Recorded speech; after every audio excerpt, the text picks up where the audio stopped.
welcome to the Science Faction Podcast, where science meets fact meets fiction.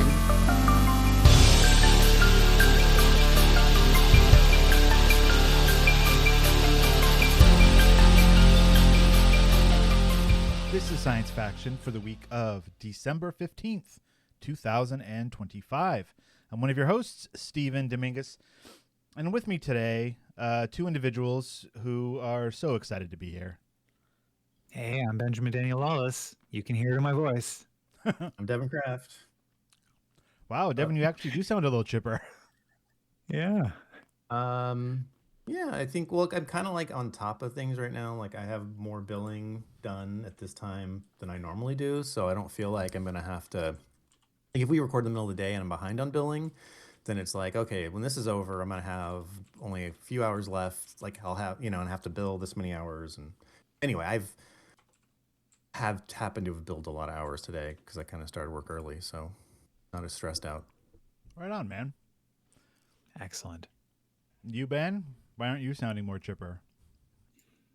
Oh, we have found out at my job that we're that we need to hire, and even it seems like daily. It's like, oh, and we need to hire more and more and more. So like the next week and a half or so is going to be like on top of all my normal work. I'm going to be doing a lot of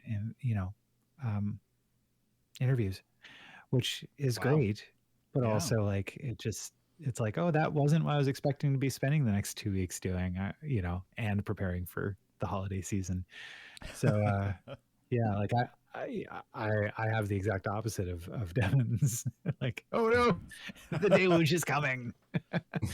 But no, it's all good, man. The holidays are coming fast and hard this year. I just spent the last couple of hours doing some holiday shopping of things that we were supposed to get done this weekend that we didn't because other things happened. Tell me about this, Stephen. I want to hear. Okay. Yeah. So we got lice. Oh man. Yeah. We got all liced up. My youngest had been scratching her head for about a week, maybe two, on and off. And, I kept an eye on it. I was like, what's going on? She's like, I don't know. I'm like, all right. And when the weather changes around here, it gets a little drier, right? Skin gets a little dry and cold. I was like, maybe she just has a dry scalp or something. And talked with her and found out she wasn't quite shampooing her hair like how she should be. She's 7, she's still figuring things out. And, I looked in her hair a few times kind of thinking like, they've never had lice before. I've never had lice before. But it's like, it's stuff that lives in the hair, right? Went peeking around in her hair, didn't see anything. It's like, all right. And then on earlier, what day was it? Saturday? I want to say it was Saturday. Saturday, Martine left early to go do some Christmas shopping in the morning. The girls were going to have a play date with a friend in the afternoon, and I was going to go off and run a Mutant Crawl Classics game. And as she's out shopping, Martine feels something on her head and reaches in and pulls out an adult louse, a lice. And she was like, oh no. And immediately, called me. I looked in the girl's hair. I didn't see anything, but we knew that our youngest had been scratching. It's like, okay, something's going on. She went and got like a lice kit at the local drugstore. Texted her one of her coworkers who also has kids that they just went through the lice thing, and it was great because she was like, "Oh, immediately contact the lice lady." And we were like, what? There's somebody here on the Central Coast known as the lice lady who is a professional at dealing with lice. Like, don't know why, but like that's her bag. And so Martine called her up and was like, hey, we think, we have an issue. She was like, oh, wow, this is amazing. I actually have time today. Come down as soon as you can. And they did. And she spent, Martine said, I didn't go because I was doing other things. And we didn't know how serious it was. We started like doing laundry and stuff immediately, like stripping beds. And we just knew like the basics, but we've never been through this before. So we didn't know to what extent we needed to be concerned or worried or what the deal was. This lady spent about 45 minutes on each one of their heads literally with a fine-tooth comb, finding everything.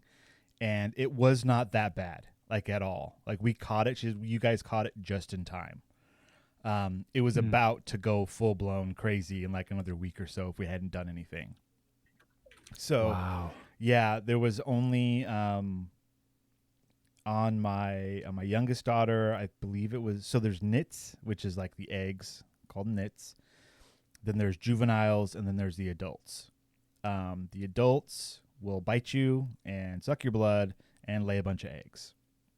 The adolescents are looking to mate and lay eggs and then grow up to be adults and bite you and eat you. And there's eggs everywhere. So, and this is all secondhand because this lady told everything to Martine and she told it all to me. But essentially, she went through all their hair, was like, hey, you guys are clean now.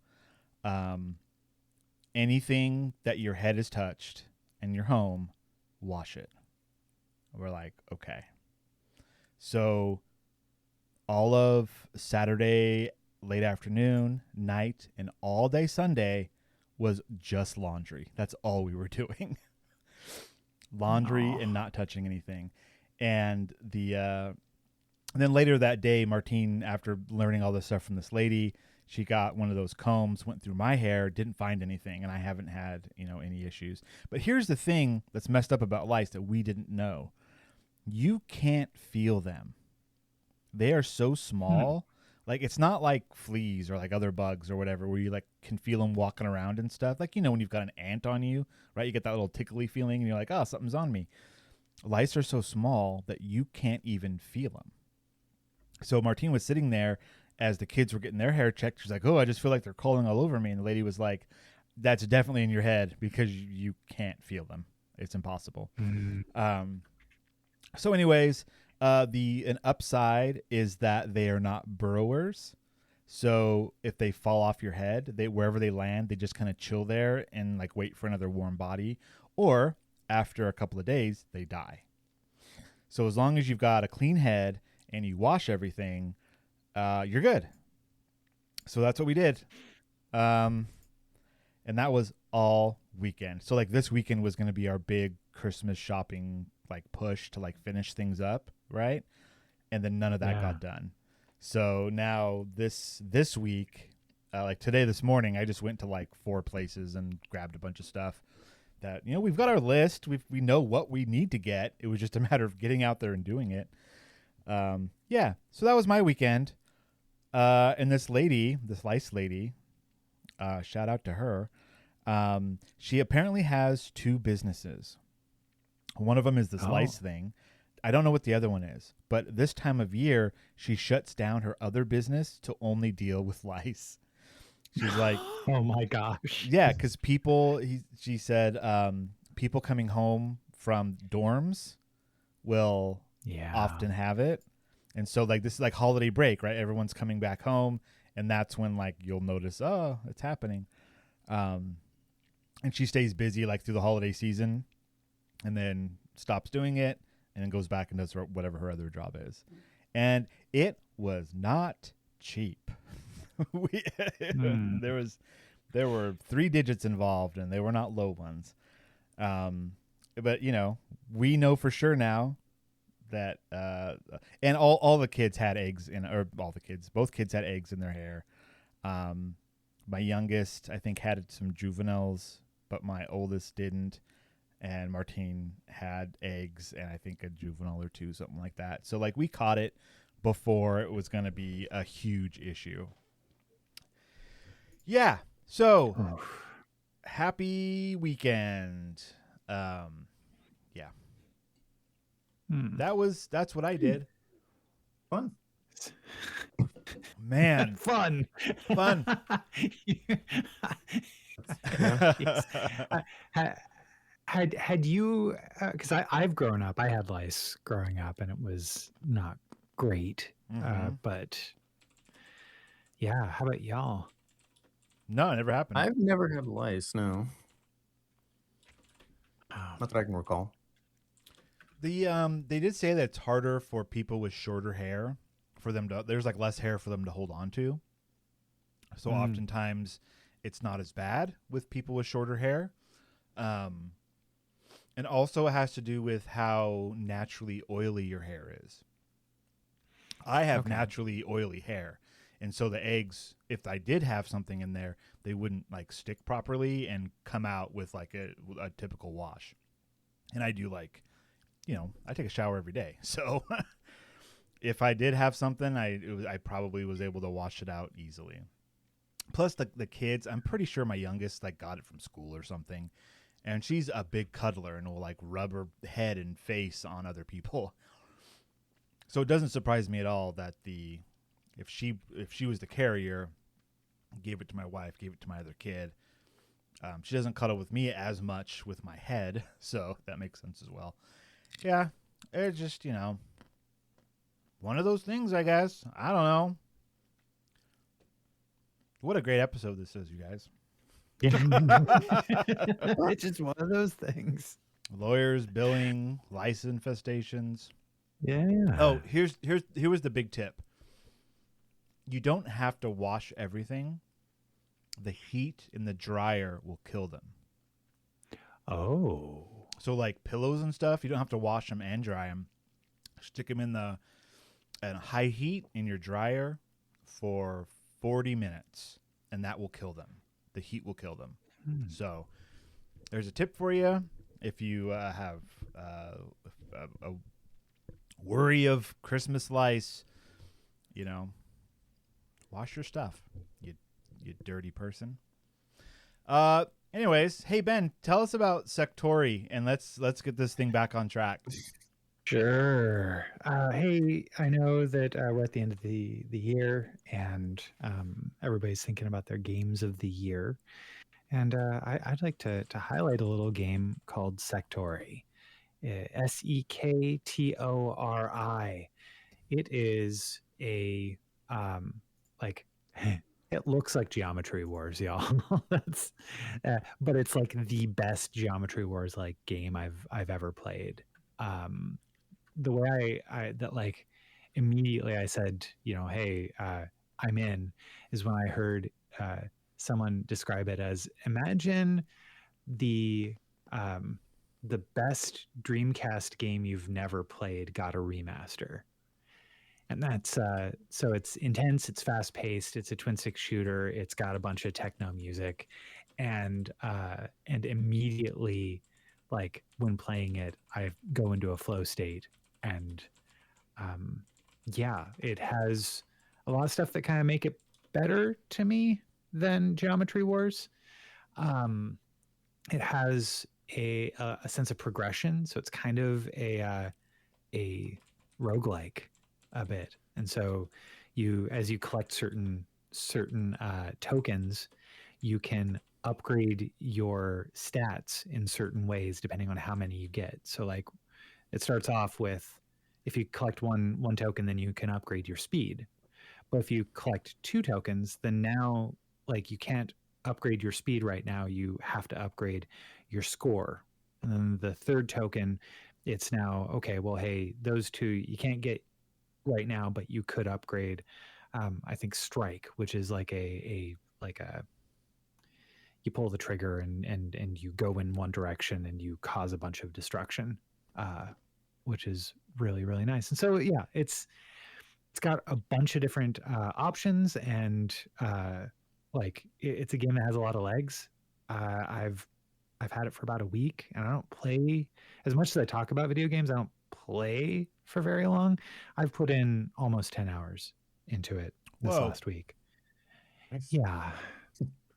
So it's like catnip for Ben. Bennnip.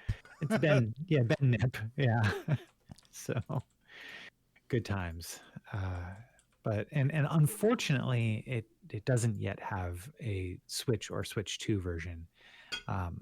It is on Steam, it's on PlayStation, and it's on Xbox Series as well. Right on.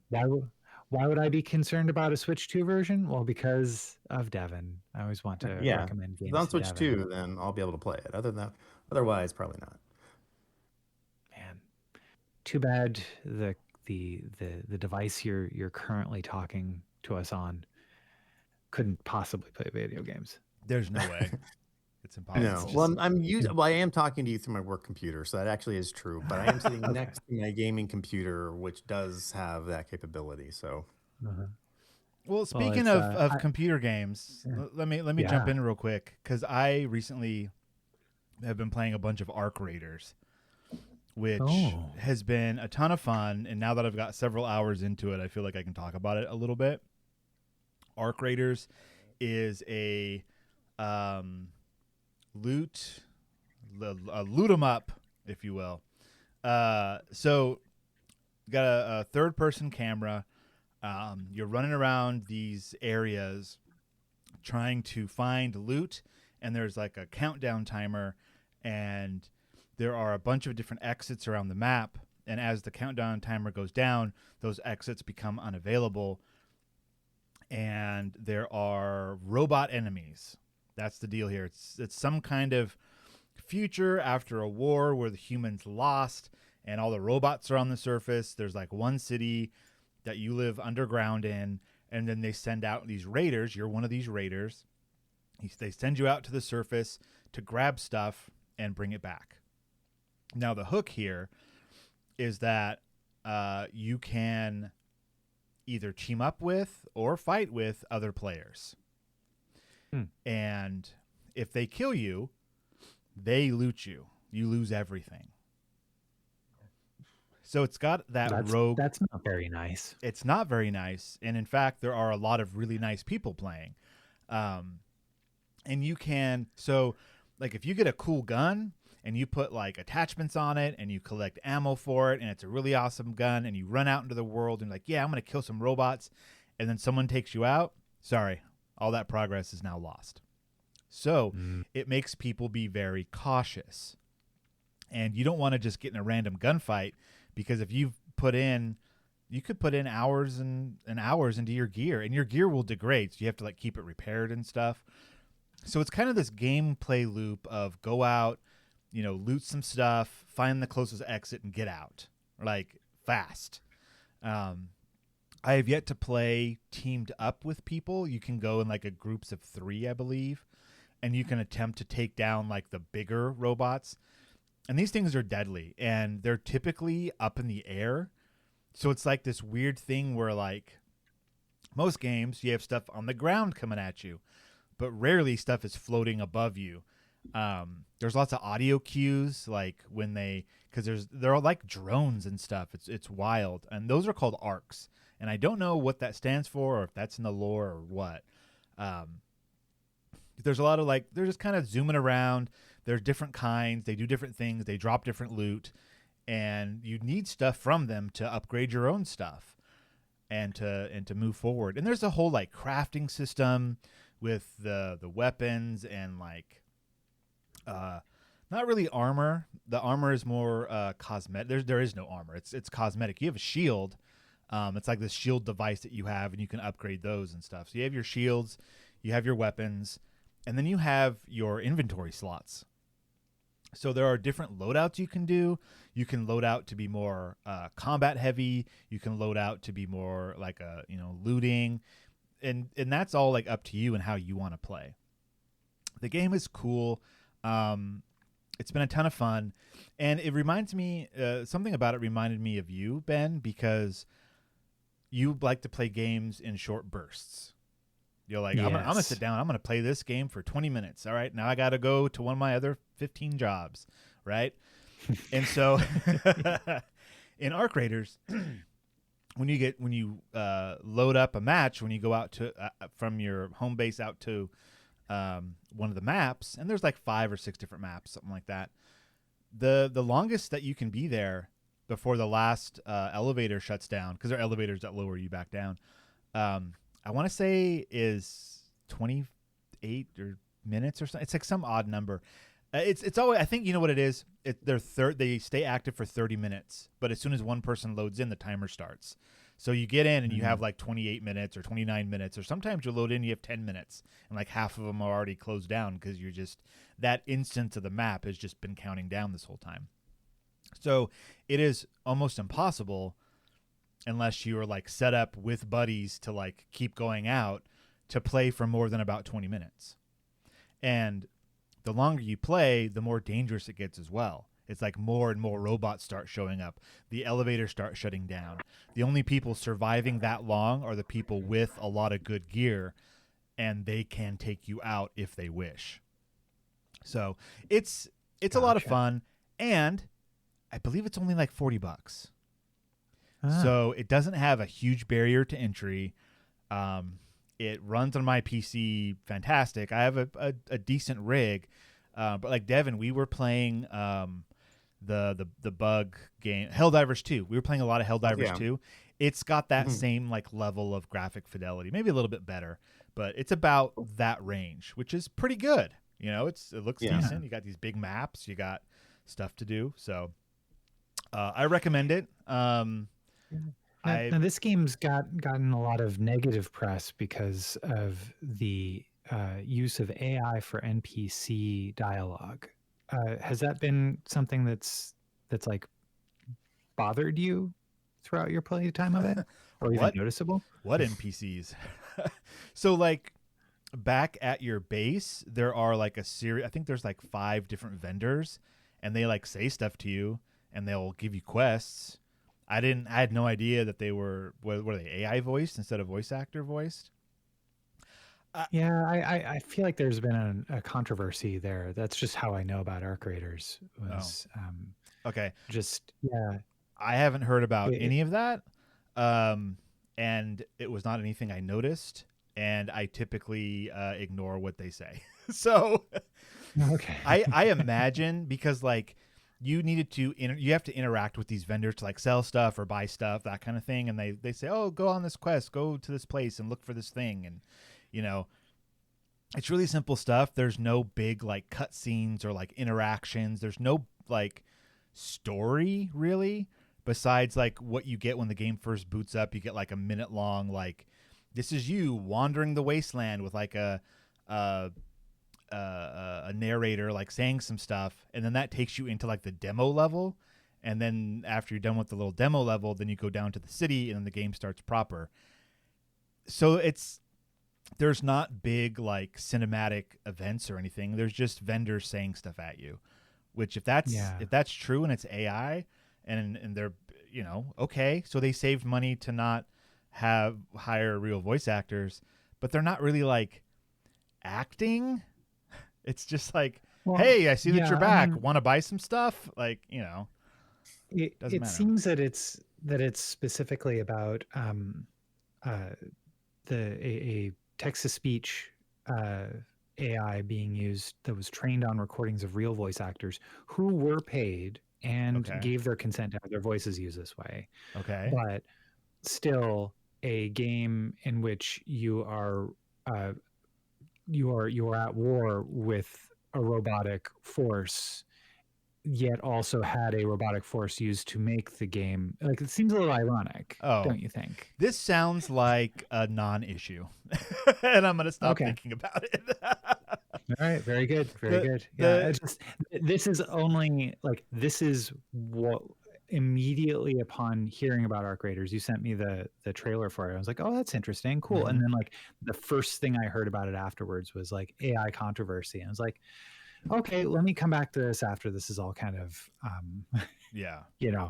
shaken out. And so I controversy, I wouldn't say controversy if the actors were like, yeah, you're paying me to use my voice and to train your AI, and that's agreed upon, then what's the controversy?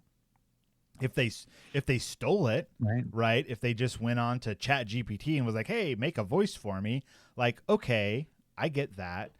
But but I just think did that, things a you different know, way. It hurts how much they're paid. Like if they were paid the same amount they would have been paid if they had spent the time to read all the lines, or if they were paid like, look, it's going to take half the time or even less than that to train the AI, and we'll pay you for that time, which is still, like you said, Steven, you're getting paid for your time, whatever it is. If you don't want to do it, we'll find an actor who will Yeah. do it for what we're willing to pay in the amount of time.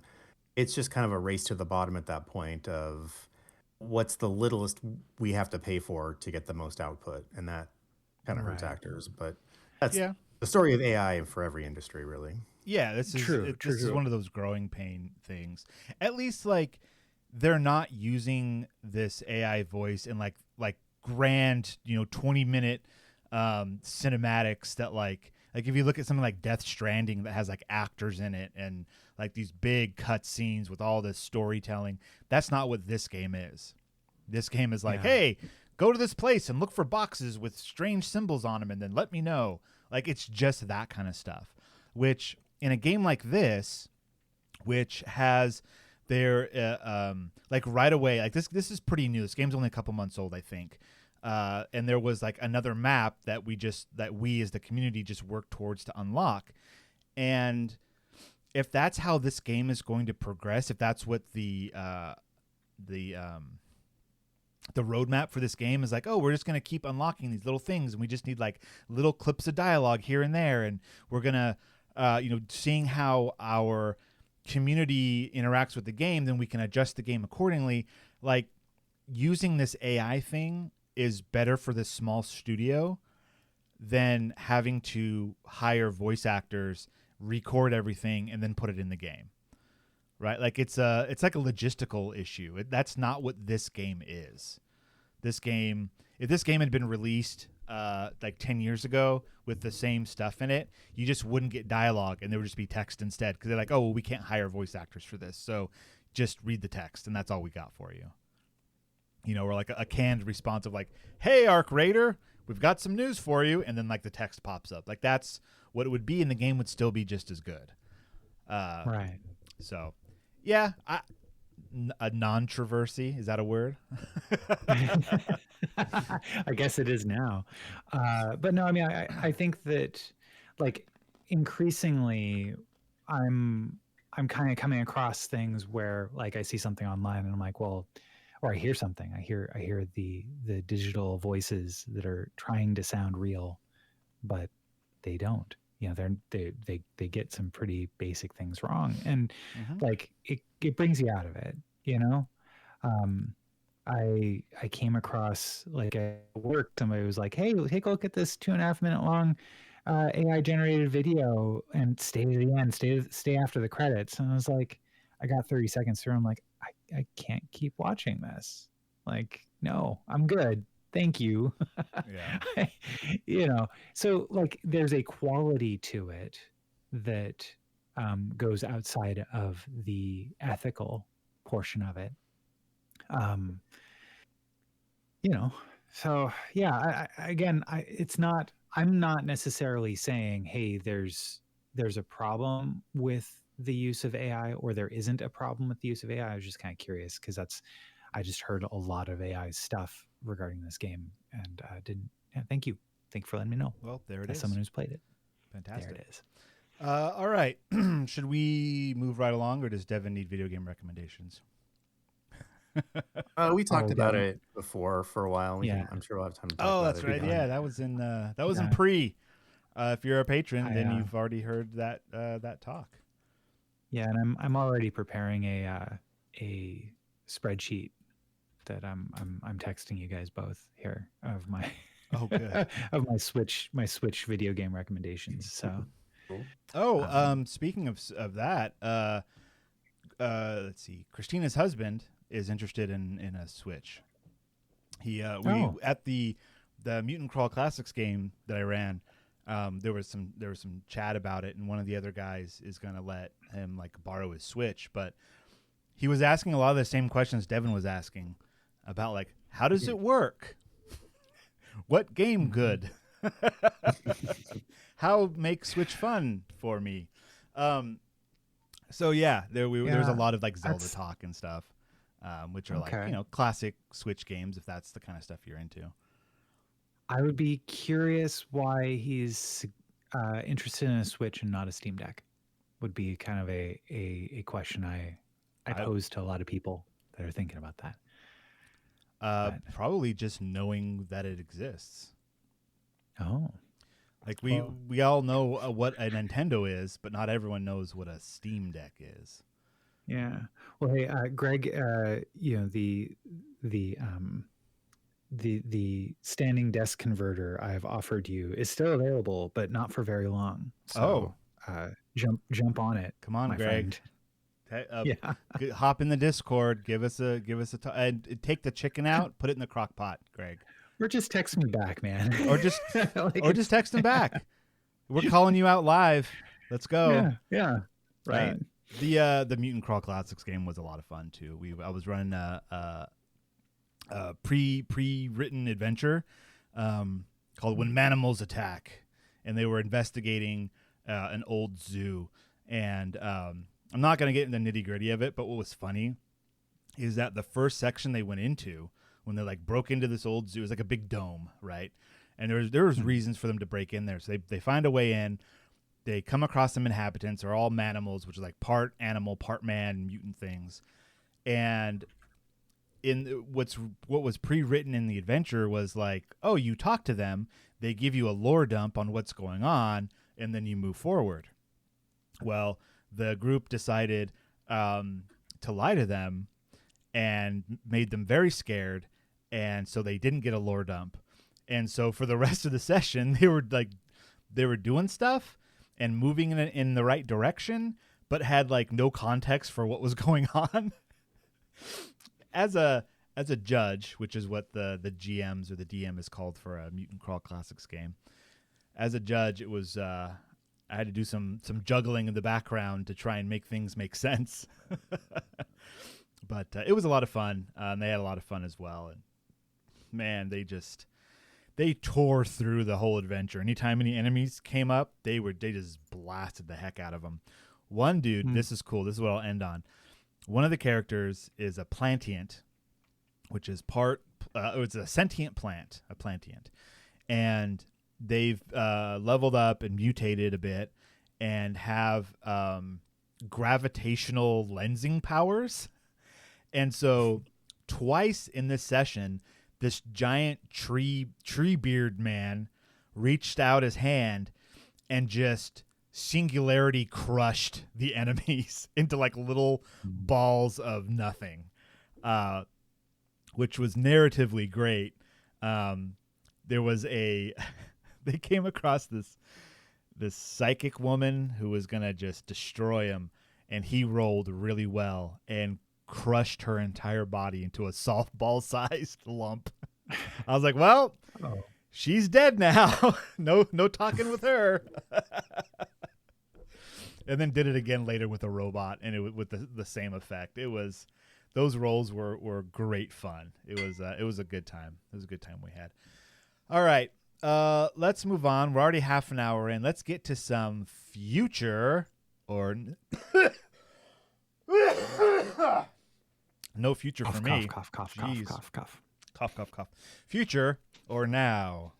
No. Ben, tell me about your bones. Okay, so this is from a Science Daily article. Tea may strengthen bones in older women, while heavy coffee weakens them. Uh-oh. Now, this is something that kind of like overarching. I kind of want to bring up as a potential idea regarding how we cover stuff, especially when we're talking about AI. One AI website I really like to use is Google's Notebook LM. And the idea behind Notebook LM is it's mostly meant for creating study guides for stuff that you upload to it. So it's only trained on the stuff that you give it. So I had this idea. I was like, what if I were to take a Science Daily summary, add that to my to a notebook, as well as the original paper, and ask it, like, hey, are there any conclusions mentioned in the article that might not be supported in the original PDF? Mm-hmm. Interesting. And so I thought this was kind of interesting, kind of that idea of like, well, hey, oftentimes we ask further questions about the article we have, but like the complete, we haven't read the entire original, but perhaps we could ask that question of AI, in the future. I don't know. And so I'm kind of letting you all know that this is something I'm playing around with a little bit. And the answer is, are there any conclusions mentioned in the Science Daily article that might not be supported in the PDF? The AI found that the major findings are consistent, but the original research paper includes crucial cautions and limitations regarding certain conclusions that are omitted or softened in the Science Daily summary. Okay. So anyhow, the basic gist of the article is, as women have been getting older, there was a study that was regarding. Here, hold on, I've got to pull up the thing. There's a 10-year study that monitored nearly 10,000 women aged 65 and older for 10 years to determine whether regularly drinking coffee or tea was connected to changes in bone mineral density. BMD is a central marker used to assess osteoporosis risk. And so heavy coffee intake was linked to lower bone density, but especially in women who consumed more alcohol. And we're talking like 5 or more drinks a day. Oh my gosh, a day. Yeah. Old ladies party sometimes. So, yes. Or all the time. Or I don't know. I might have that amount. That's from my remembering of what it was they were talking about. I'm not necessarily finding that, but it did seem to be linked to higher intake of alcohol. Also tea showed stronger benefits in women with obesity. So what kind of benefits? So stronger benefits in terms of better bone mineral density. Oh, okay. I see. Got it. Yeah.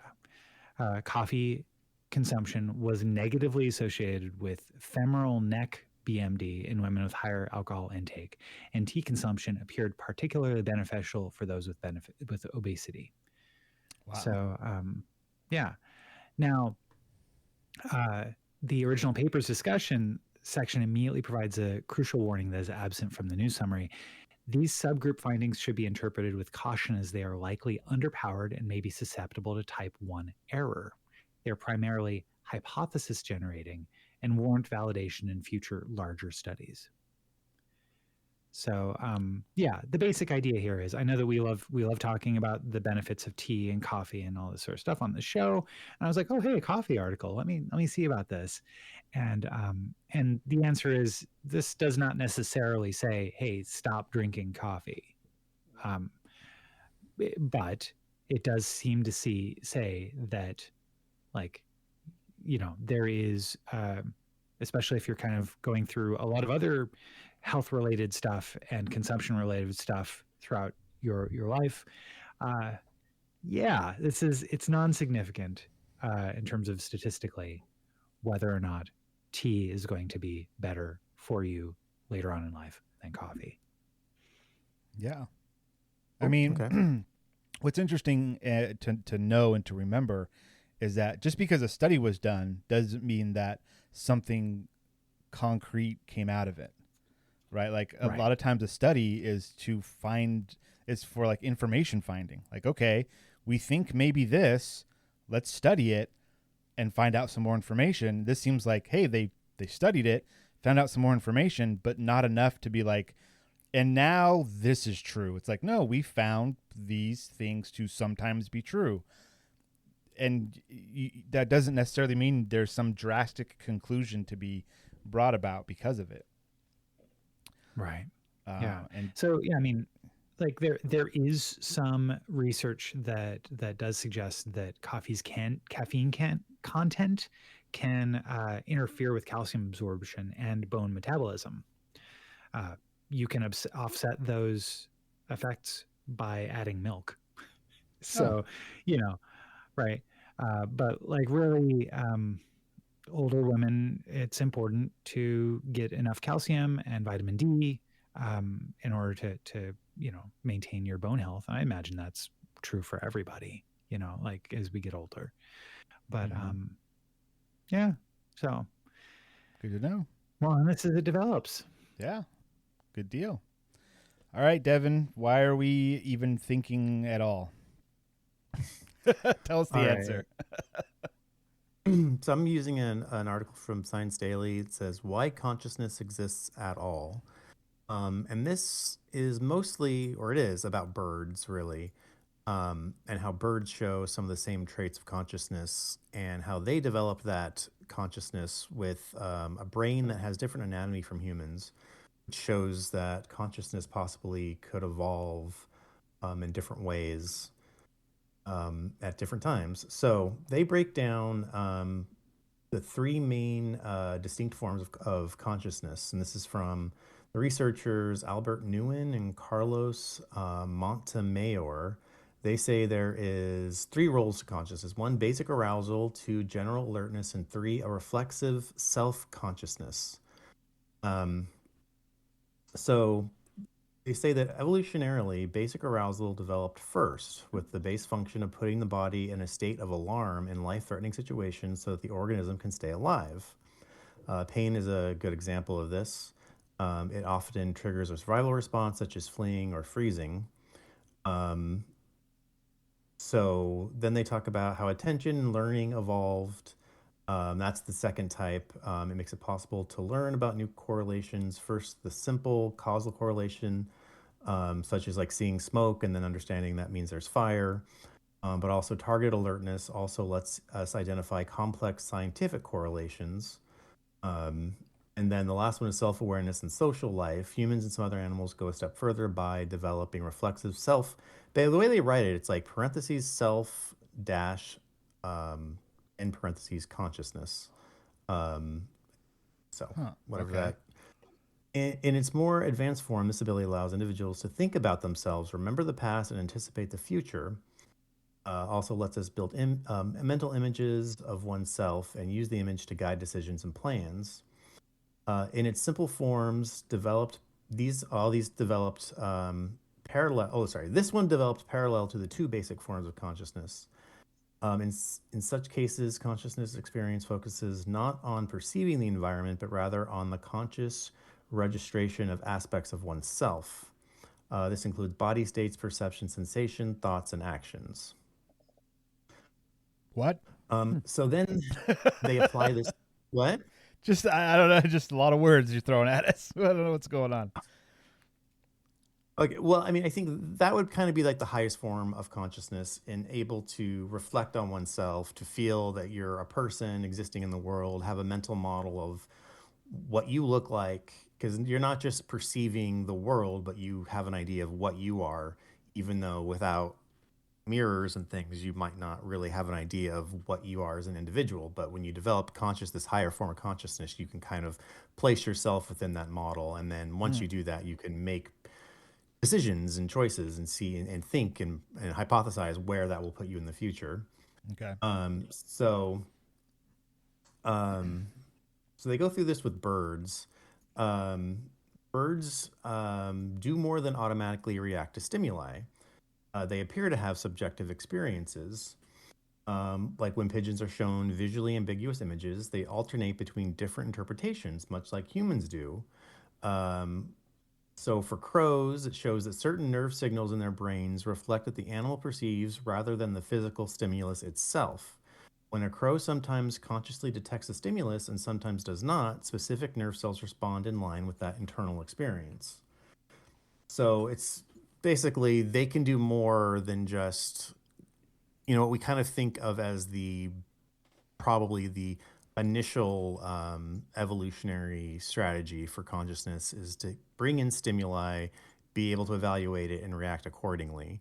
And the more and more simple that is, the more and more it's just a particular stimulus would cause a very particular response without there being any evaluation of it, right? Okay, And then the yeah. more complicated our brains get, and the more complicated our consciousness gets, the more we have choices and can kind of take in more information and evaluate it. So I think what they're saying is that in crows, they can kind of see the difference of that happening in their brains. At some instances, they can detect stimulus, and we can see what that does in their brain when they have an automatic response. But then also other specific nerve cells respond in line with that internal experience. So there's another area of their brain lighting up to say not only are they taking in the stimulus and reacting to it, there's a part of their brain lighting up, meaning they're actually experiencing it. It's kind of how I interpret that. Wow. That's impressive. Okay. Yeah. Yeah. The other really interesting part, though, is that their brains differ from mammals' brains. The avian equivalent to the prefrontal cortex, the NCL, is immensely connected and allows the brain to integrate and flexibly process information. The connectum of the avian forebrain, which presents the entirety of the flows of information between the regions of the brain, shares many similarities with mammals. Birds thus meet many criteria for established theories of consciousness, such as the global neuronal workspace theory, which is, I believe, it's basically the more you connect things in the brain, the more chance there is for consciousness, or that might explain consciousness. So then they go into self-perception.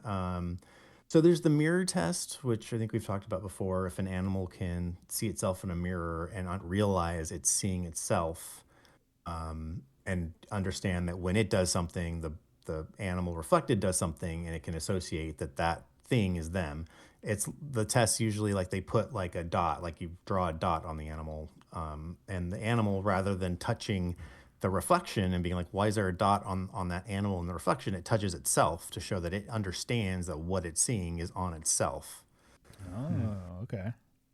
So they say that while some corvid species pass the classic mirror test, other studies use alternative approaches that better reflect birds' natural behaviors.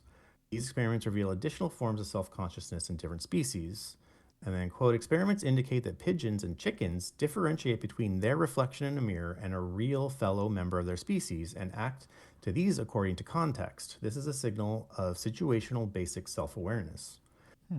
So overall, these findings suggest that consciousness did not emerge recently or exclusively in humans.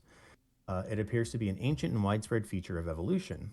Birds demonstrate that consciousness processing can occur without a cerebral cortex, and that very different brain structures can arrive at similar functional outcomes. So, I think it's overall more evidence that other animals, basically anything with a brain, or who knows how simplistic of a brain you can get, to the point where you might say that something has consciousness. But just more evidence that animals, at least, and maybe the further you go away from humans, there's still some form of consciousness, have consciousness and probably have some form of self-experience and qualia, and that's kind of like a big part of where we draw our ethical lines of, is something conscious or not? And of course, understanding consciousness, how much brain power does it require before consciousness arises? Well, it might not need a big brain. Birds have small brains. They might not need the exact type of anatomy that our brains have, because birds have different anatomy. It seems like the one trait they do share is the interconnectedness of all the different areas of the brain, at least connected through some, other part of the brain. So that might be what helps. But it's just more parts of that puzzle, figuring out what consciousness is. Right on. Okay. How does this make you feel, Devon? How does it make me feel? Yeah. I mean, I think it's very interesting. It doesn't really surprise me. Like I kind of have this opinion already that just about anything with the nervous system, even really basic things, I think to some extent have consciousness. So it kind of just reinforces kind of my picture of what consciousness probably is and how it exists. Right on. I wonder if dinosaurs had consciousness. I mean, to the extent we're talking about, like in this article, I would think so. I mean, it would make sense. I They were mean, around for millions of years to figure it out. Yeah. Well, and we know they had brains. Mm-hmm. And, you know, it's just given what the central function of a brain is, to bring in the stimulus, evaluate it, and decide the correct course of action, no matter how rudimentary that is, seems to give rise to some sense of self that's making that decision. And of course, we may never know if that's true, because we can never experience, you know, anything other than our experiences. So Right. we never really confirm it. But if we can ever figure out what consciousness really is, like some paradigm shift, some, you know, like how evolution was for biology, just be like, this makes so much sense. This is what it is. This is the key. This is how we understand it, figure out, quantify it, and reproduce it. Like if we can do that, then that would be huge. Then we can package it and we can sell it, and we. Well, that's the key probably to general AI. I mean, we have to understand why we feel things, why we have qualia before we can try to figure out how to put that into a computer. Yeah. Oof. All right. Awesome. Well, as we all ponder these strange things, we're going to take a break. And when we come back, we are doing our book club for the week, The Red Thread by Sophia Samatar. Of course, there are links in the show notes. So go read that. If you got a free 10 minutes, come on back and we're going to talk about it. So we'll be right back. Oh, wow. Another free listener. Incredible. Look, I love that you're here, but let's be real. You could be getting so much more. Bonus episodes, unfiltered takes, behind-the-scenes chaos. All you have to do is join our Patreon at patreon.com/sciencefactionpodcast. Or don't. But if you don't, just know that somewhere in a parallel universe, a better version of you already has. And we're back. Heyo. Oh, it's been hours. They don't even know. The listeners don't even know.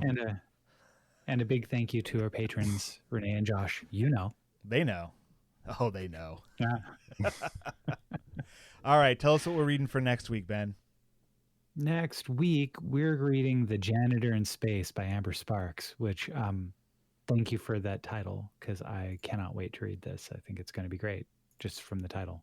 Title sounds pretty cool.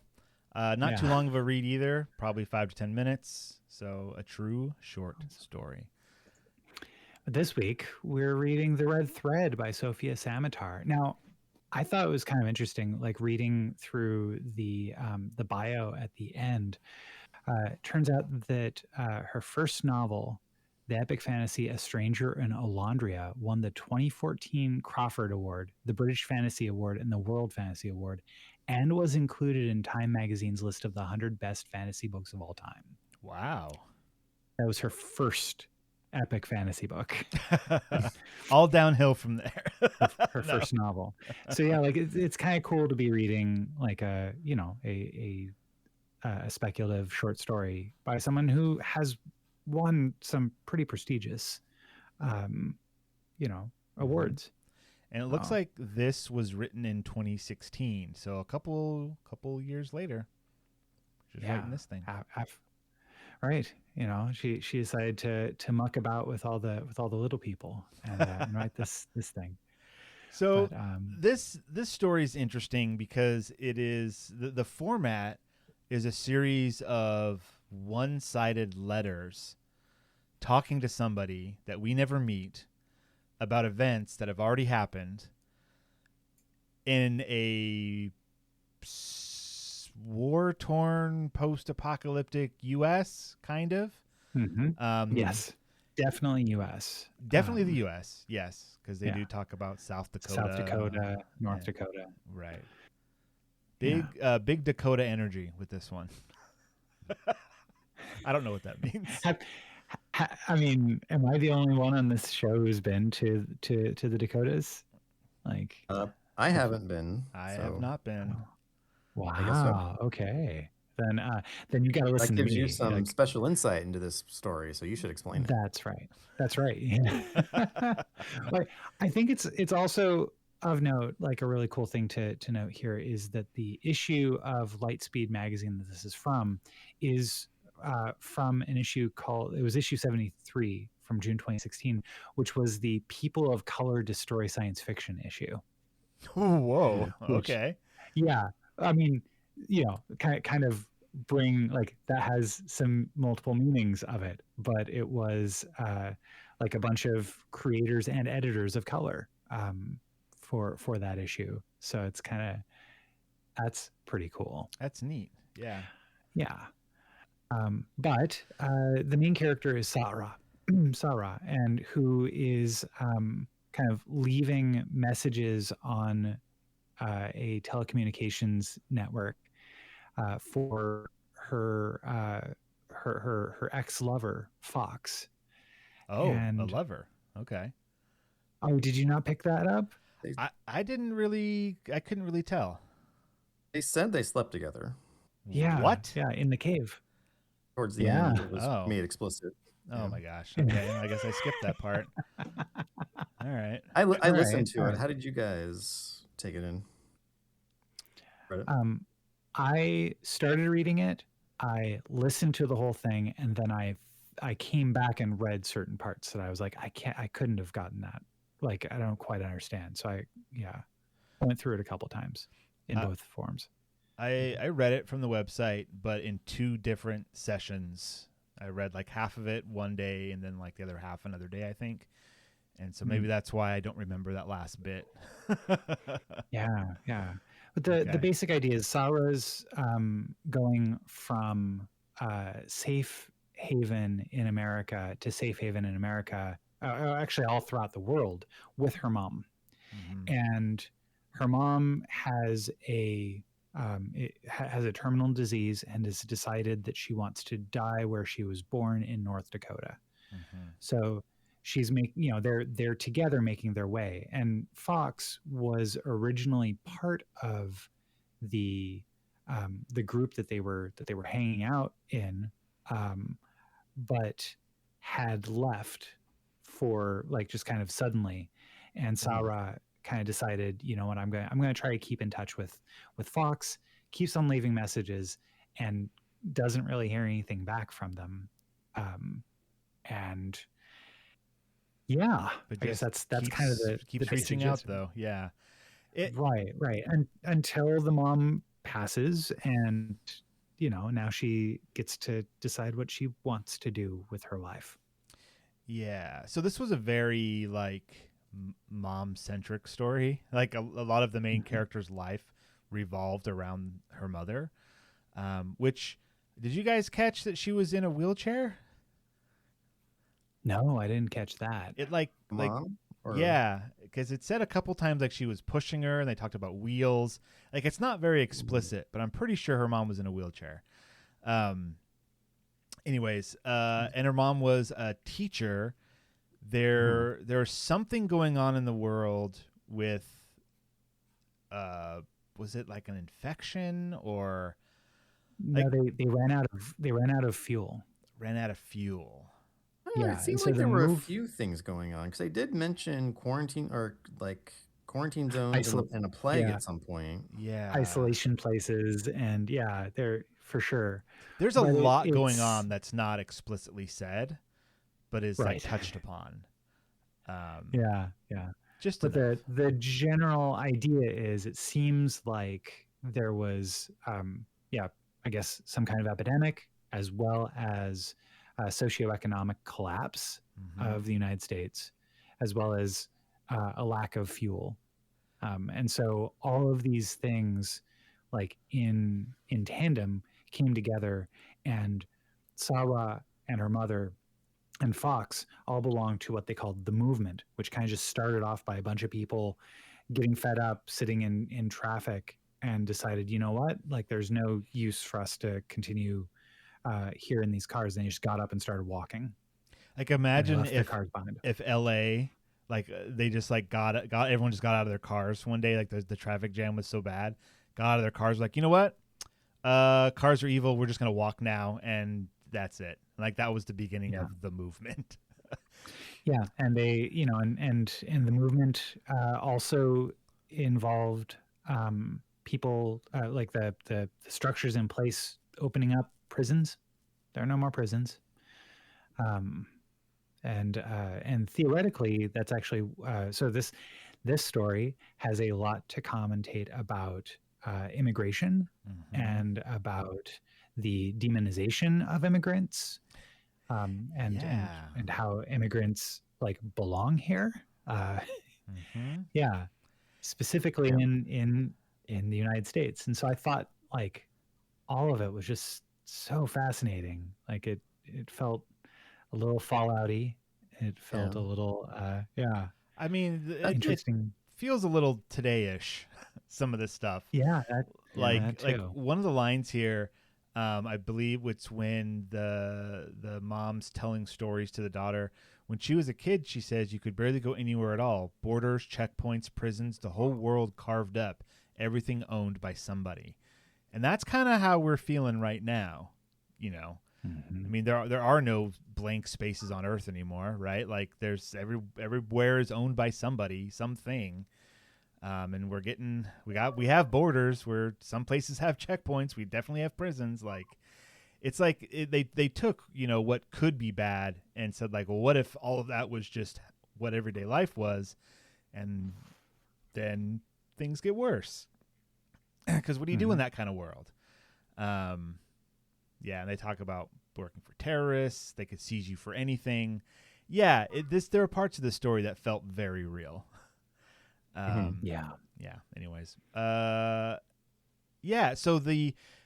Fox is this other person, and Fox was one of Mom's students, and then that's the main character, Sarah. In my head, I just said Sarah because I was like, I'm not gonna try to pronounce this in my head, but that's probably what it is. Yeah, like it seemed like they were a little family unit, and then one day Fox takes off, and Mom's just got to keep traveling, and then like through the way that the story's being told, like there are gaps in time over her postings or whatever this is, like. Dear Fox, hey, it's Sarah. It's been 6 months since I tagged you. I see you never tagged me back. Blah blah blah, and it goes on like that, and just kind of ends up using these letters almost like a journal of like what's happening, until there's like several of them where it's just like, hey, it's me, and like that's all it says, and then at the very end, it's like, hey, it's me. I got your message.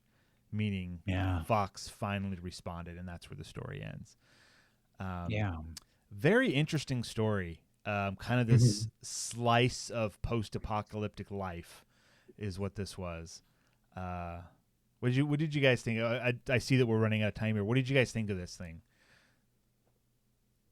Did you know? Devon, what do you think? It was good. I thought it was well written and a good story. It wasn't my particular interest when it comes to sci-fi, I kind of want a little bit more. I don't know if you guys have heard of, read, or saw that show they made out of it. Station 11 was a pretty popular book, I don't know, probably 10 years now, but it also was like a post-apocalyptic world of people kind of just like traveling. In particular, in that book, it was like a like an acting troupe. Yeah, I remember you talking about it. Yeah, but it was also like, it's not like they were trying to save the world. They weren't trying. It was like, this is life now. Like we live in this world, and we just do whatever we can. So it kind of had that feel to it. Yeah, for sure. Yeah. It was touching too. When the mom died, that was pretty heartbreaking. Like at least the way it was read was very well read in the podcast version. Yeah. Indeed. And also Sarah makes mention like once that she's pretty much an artist. Like she can't, she's not a soldier. She's not someone who's, a medical genius or anything. She does art, and that's part of what this red thread comes from, and that's woven, pardon the pun, throughout the story as well. Anyway, Ben, what about you? What did you think about this thing? Loved it. Loved it very much. I thought it was really good. Yeah, I mean, I think that like so while Saga is an artist, Fox was just loved tech, like knew how to keep the mesh nets running, how to draw power tenderly from the world, and so thus these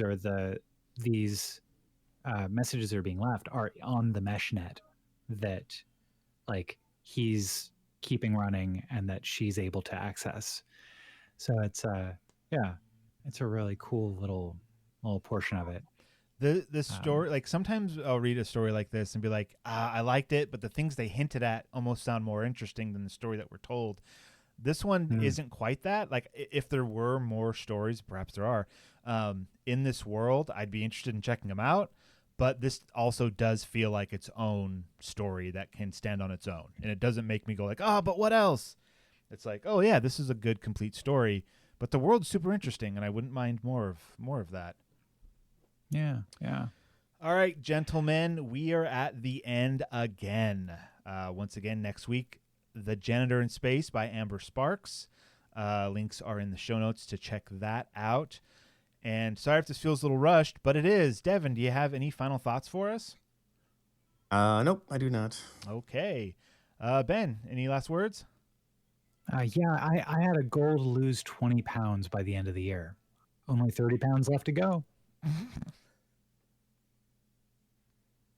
Good night, everybody.